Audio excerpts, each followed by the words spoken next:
Let's start with an activity that we can all do together. You can pair up with a neighbor or friend near you.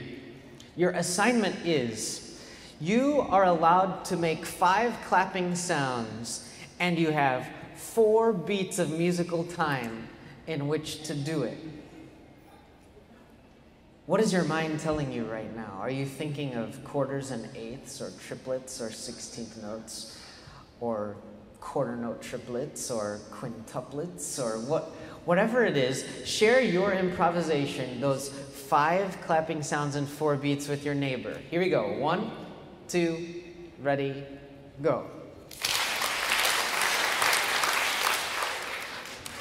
Some of you had some really long beats that time. And count carefully. You're only allowed to make 5 sounds, not 4, not 3, not 6. Let's try one more time. 1, 2, and 3, and 4.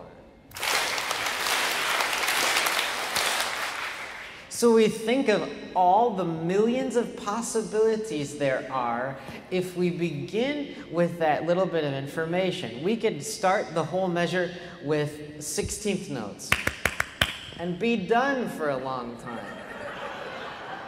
Or we could take and put 5 notes in the last beat of the bar. All of these are possible, anything around in between. You could spend the entire day coming up with possibilities for making 5 sounds in 4 beats. Now, compare that to this improvisation activity. Clap.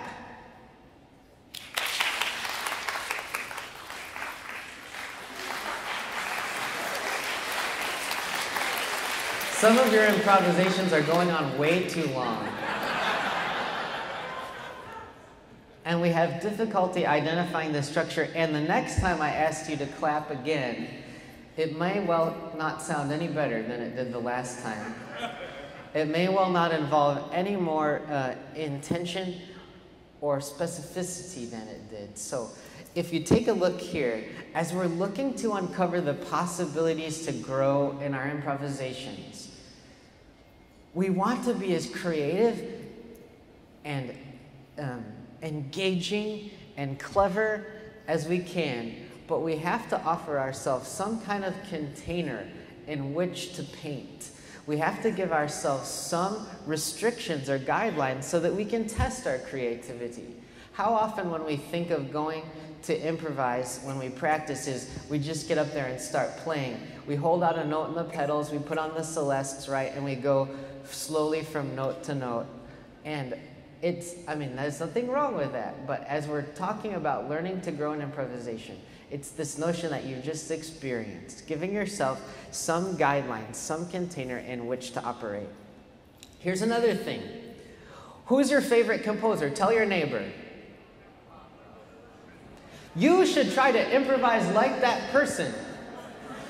You should allow yourself to look at the pieces by all of your favorite composers, your favorite arrangers, and use their ideas instead of imagining that your ideas are the only ones that you need to employ. In other words, if we look at the forms that the great composers use, or we look at the way that the many published arrangers deal with hymn tunes and so on, these all give us templates that we can work with. So, for example, if you love the Passacaglia by Bach, you could well look at that as a template for an improvisation.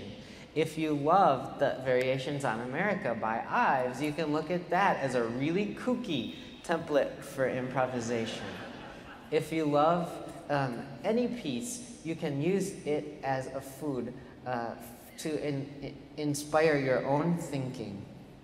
And then to try to put on the accent of any given musical style as you go about it. And then, I'm going to go out of order, but you have to remember that the greatest miracle in all of creation is that you are a unique person and that you don't play just like anybody else, and nobody else can play just like you. That's something to celebrate. So even as you're giving yourself these rules, even